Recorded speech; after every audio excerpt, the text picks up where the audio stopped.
দিকে তাকাইয়া দেখবে রহমাতুল লিল আলামিন।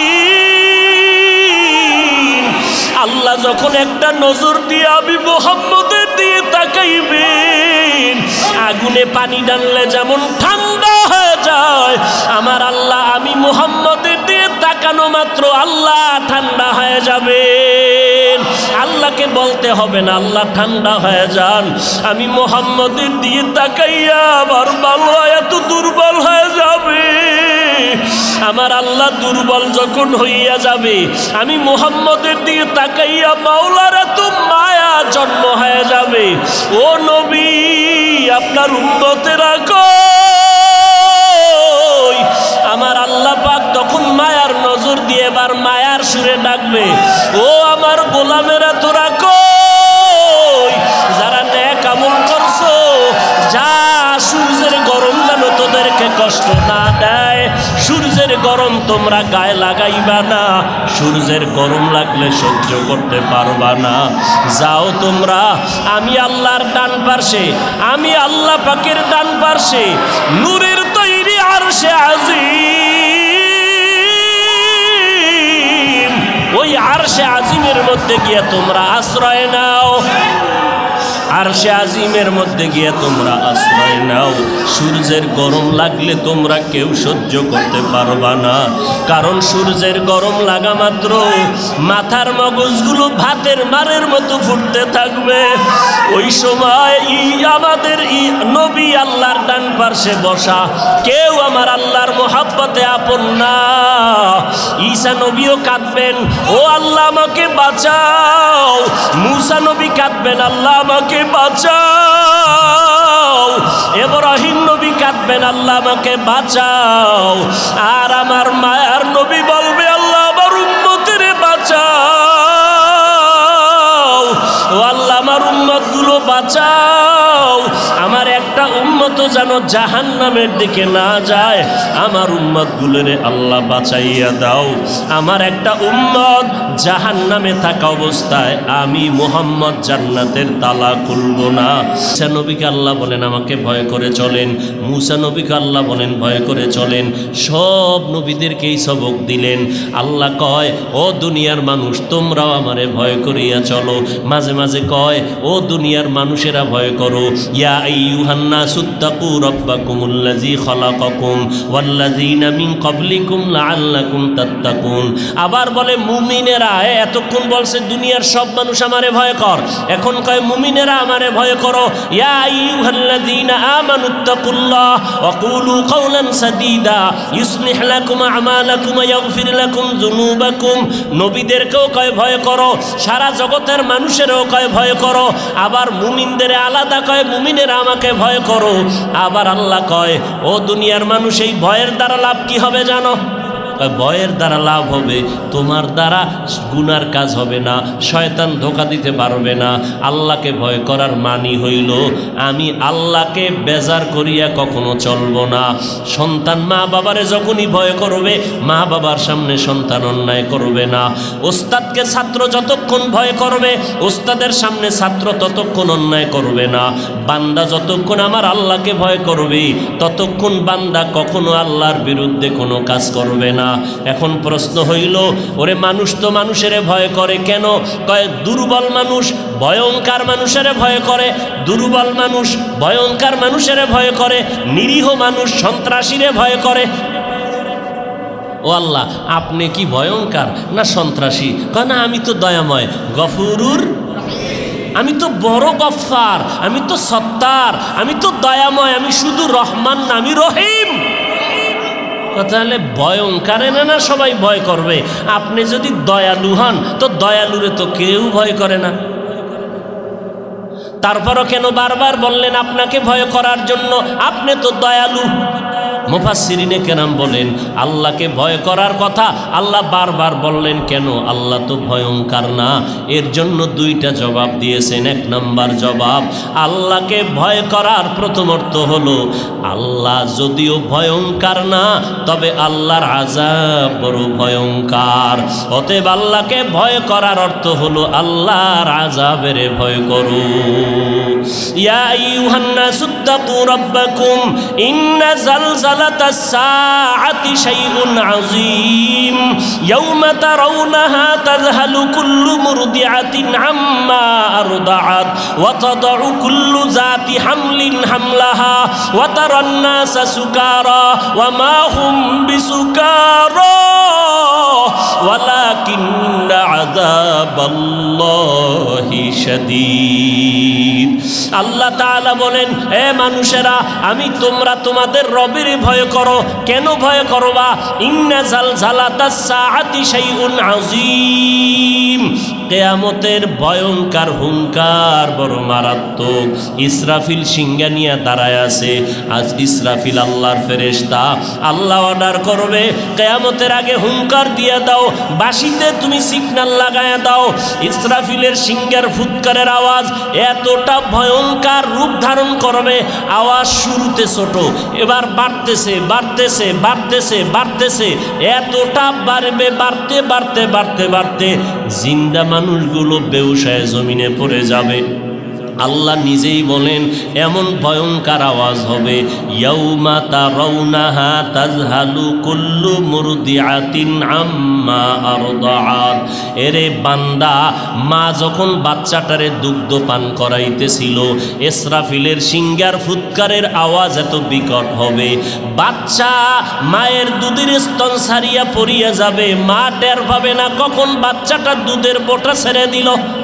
কেমন ভয়ঙ্কর আওয়াজ হবে যে মা অনুভব করবে না বাচ্চাটা কখন হাতের থেকে পড়ে গেল।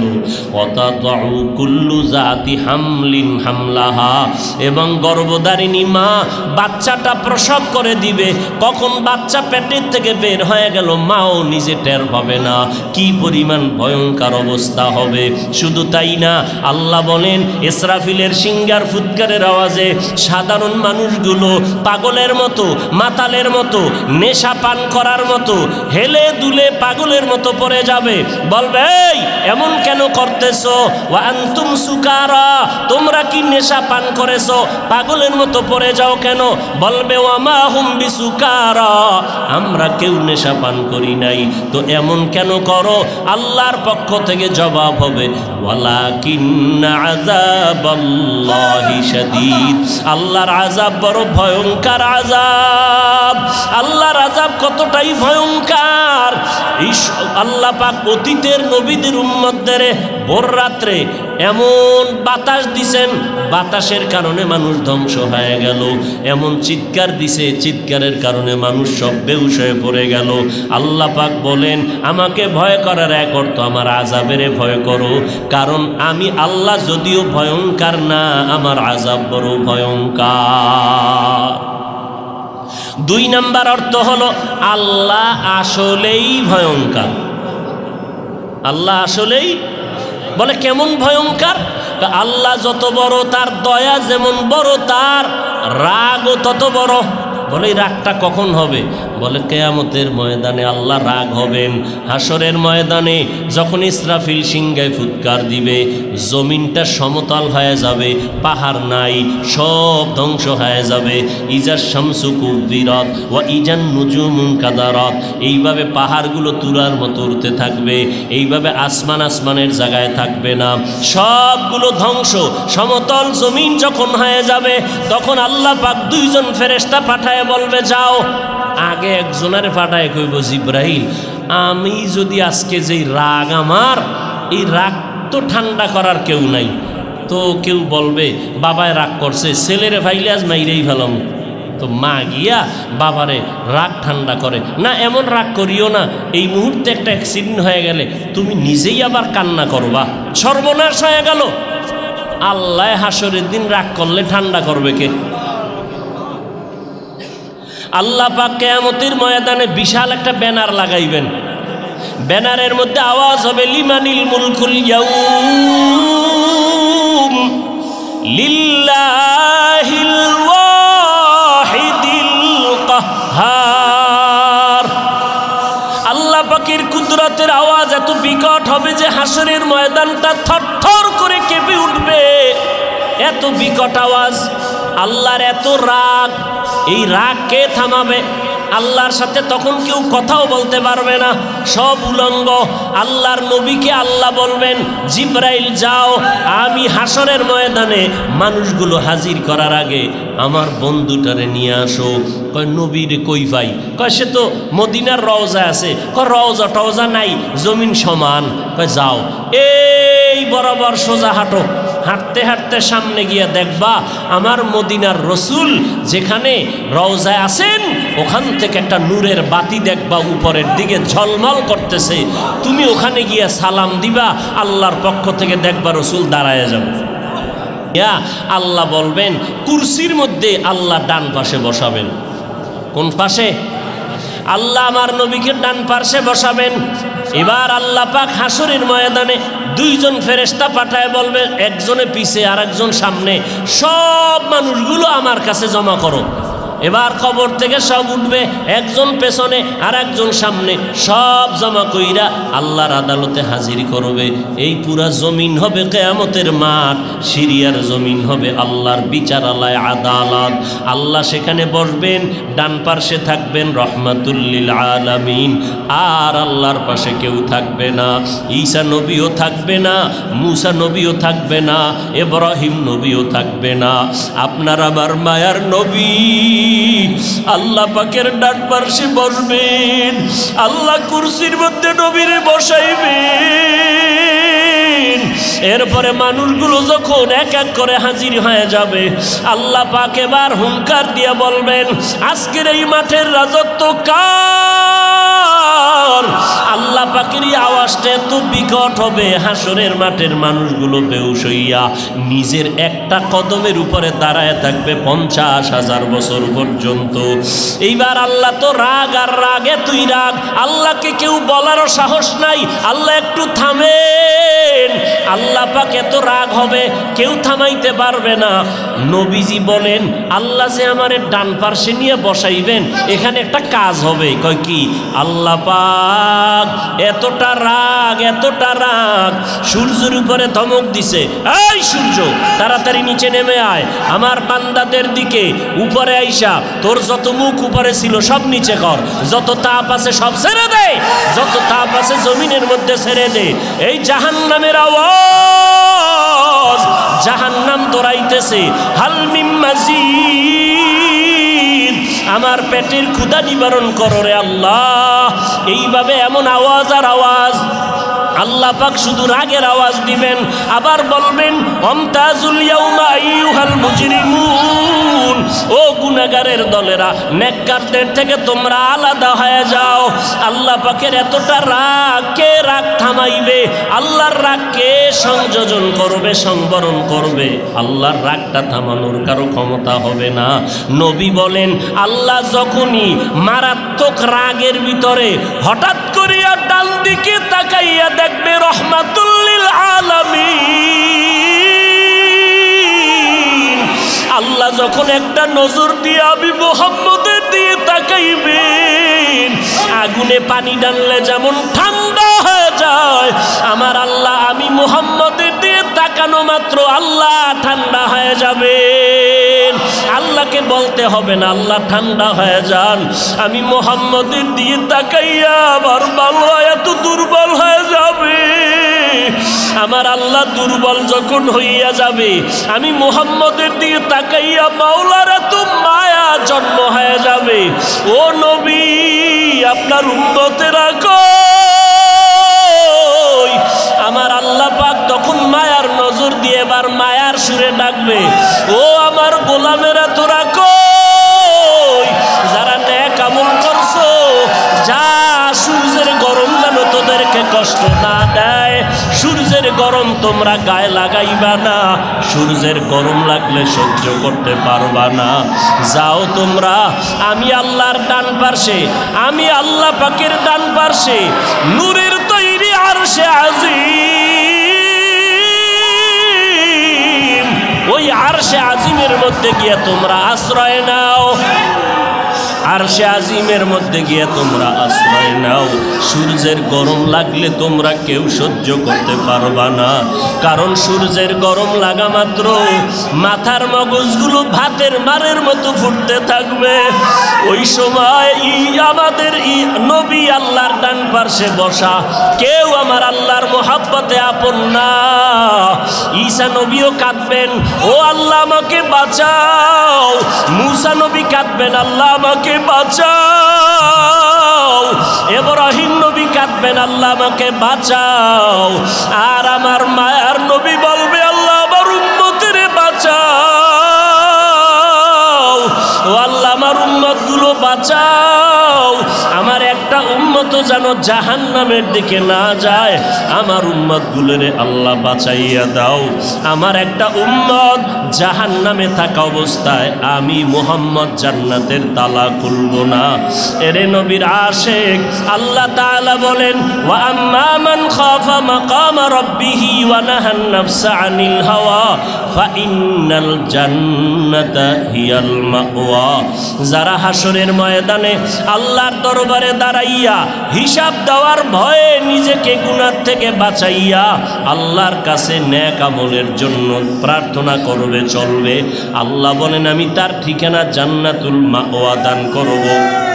হাসরের ময়দানে আল্লাহর দরবারে দাঁড়াইয়া হিসাব দেওয়ার ভয়টা অন্তরে ঢুকাইয়া বান্দা গুনাহ থেকে নিজেকে বাঁচাও।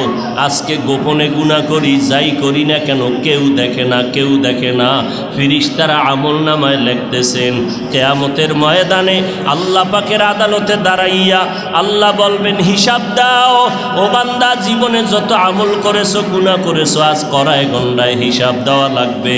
আর যারা নেক আমলওয়ালা, আল্লাহ এদেরকে বলবেন, তোমরা সূর্যের গরম যেন মাথায় না লাগে, নূরের তৈরি আরশে আজিমের নিচে গিয়া ছায়ায় আশ্রয় নাও। আমার মায়ার নবী গিয়া তোমাদের সহ জান্নাতের ময়দানে যাবে। ওখানে আমার নেককার বান্দারা আছে, সেখানে যাও। ইয়া আইয়াতুহান নাফসুল মুতমাইন্নাহ ইরজিই ইলা রাব্বিকি রাদিয়াতাম মারদিয়া ফাদখুলি ফি ইবাদি ওয়াদখুলি জান্নাতি।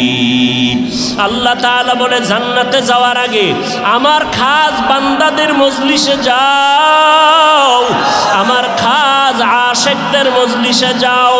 এরপরে তাদেরকে নিয়ে জান্নাতে ঢুকবা। আমার খাস বান্দাদের মজলিসে গিয়া তাদের সহ তোমরা জান্নাতে যাও। আগে আমার খাস বান্দাদের কাছে যাও। আর যারা গুনাহগার, আল্লাহ তাআলা বলবেন, তোমরা নেককারদের থেকে আলাদা হইয়া যাও, তোমাদেরকে আমি আল্লাহ আলাদাভাবে আমলনামা হাতে দিব। আল্লাহ বলেন, ওই হাসরের ময়দানে মা সন্তানের পরিচয় দিবে না, ভাই ভাইয়ের পরিচয় দিবে না, সন্তান মা বাবার পরিচয় দিবে না। ওই কঠিন সময় এমন পরিস্থিতি হবে, নবীজি ঘরের মধ্যে বসে বসে কান্না করতেছেন। আম্মাজান আয়েশা রাদিয়াল্লাহু আনহা বলেন, নবী কাঁদেন কেন? নবী বলেন, আয়েশা, একমাত্র হাসরের কঠিন সময়ের কথা মনে পড়েছে, এই জন্য কান্না করি। ওই সময় কেমন ভয়ঙ্কর অবস্থা হবে, যেই ভয়ঙ্কর অবস্থার কারণে সমস্ত নবীরা নাফসি নাফসি নাফসি নাফসি বলে কান্না করবেন।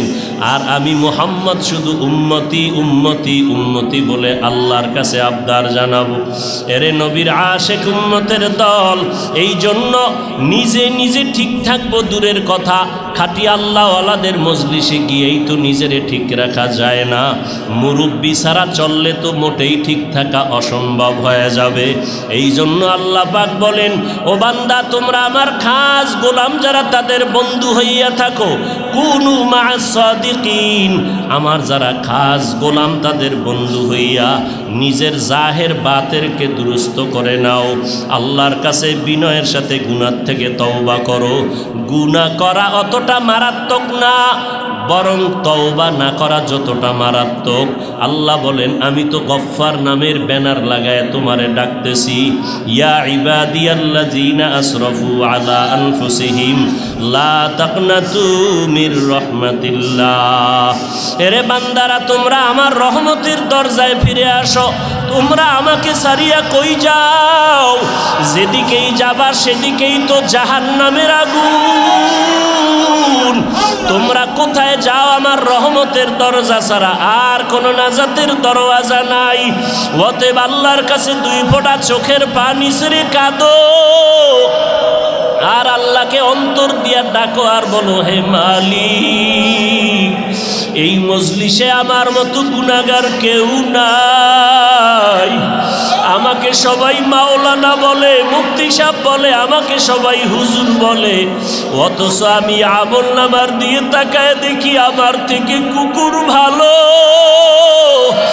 আরে আবু বকর সিদ্দিক রাদিয়াল্লাহু তাআলা আনহু একটা বকরির হাতে নিয়ে কয়, ও বকরির বাচ্চা, তোর কপাল কত ভালো। আমি আবু বকর মানুষ না হইয়া যদি বকরির বাচ্চা হইতাম তাহলে তো আমি কামিয়াব হয়ে যাইতাম। বকরির বাচ্চা, তোর তো কোনো আযাব নাই, জাহান্নাম নাই। আর আমি আবু বকরের তো কবর আছে, হাসর আছে, পুলসিরাত আছে, মিজান আছে। আমি আবু বকরকে যদি আল্লাহ ধরিয়াই ফেলায়, আমি আবু বকরের জাহান্নামের হ্যান্ডকাপ যখন হাতের মধ্যে লাগিয়া যাইবে, ওই সময় আমার আপন কেউ থাকবে না। একটা সেকেন্ডের আযাব আমি আবু বকর সহ্য করতে পারবো না। আবু বকরের মতো বান্দা যদি কান্না করতে পারেন, ও আল্লাহর আশেক পাগলেরা, গুনার দিয়ে তাকাই একটু চোখের পানি ছেড়ে আল্লাহকে ডাকো আর বলো, হে মালিক, গুনার কারণে দিলটা পাথরের মতো শক্ত, চোখে পানিও নাই। ডানে বামে কত বান্দা চোখে পানি। আমার কপাল খারাপ, আমার চোখে পানি নাই, কান্না নাই। আমার কপাল এত খারাপ, আমার ডানে কান্নার আওয়াজ, আমার বামে কান্নার আওয়াজ, আমার সামনে কান্নার আওয়াজ। আমার কপাল এত খারাপ কেন? এত চোখে পানিও নাই। গুনার কারণে দিলটা পাথর হয়ে গেল। এই পাথরওয়ালা দিল কি আর নরম হবে না? আয় আল্লাহ, এই কান্নাওয়ালাদের বরকতে আমাদের দিলটা নরম বানাইয়া দেন। আপনার খাস আশেকদের বরকতে আল্লাহ কান্নাওয়ালা চক্ষু দান করেন। আয় আল্লাহ, গুনাহ থেকে তওবা করতেছি, আর গুনাহ করব না, আর গুনাহ করব না রে আল্লাহ। আয় আল্লাহ, মেহেরবানি করে আমাদেরকে আপনি খাস তওবা করার তৌফিক দান করেন। আপনার খাস ওলিদের বন্ধু হইয়া আমাদের ইসলাহে বাতেন করার তৌফিক দান করেন। আয় আল্লাহ, আমাদের গুনাহমুক্ত জীবন উপহার দান করেন। আল্লাহ, গুনাহের প্রতি ঘৃণা জমাইয়া দেন। আয় আল্লাহ, এই মজলিস থেকে আমাদেরকে নেককার বানাইয়া ফিরাইয়া দেন। নবীজির সুন্নাত আলা জিন্দেগি আমাদের দান করেন। আলহামদুলিল্লাহি রাব্বিল আলামিন।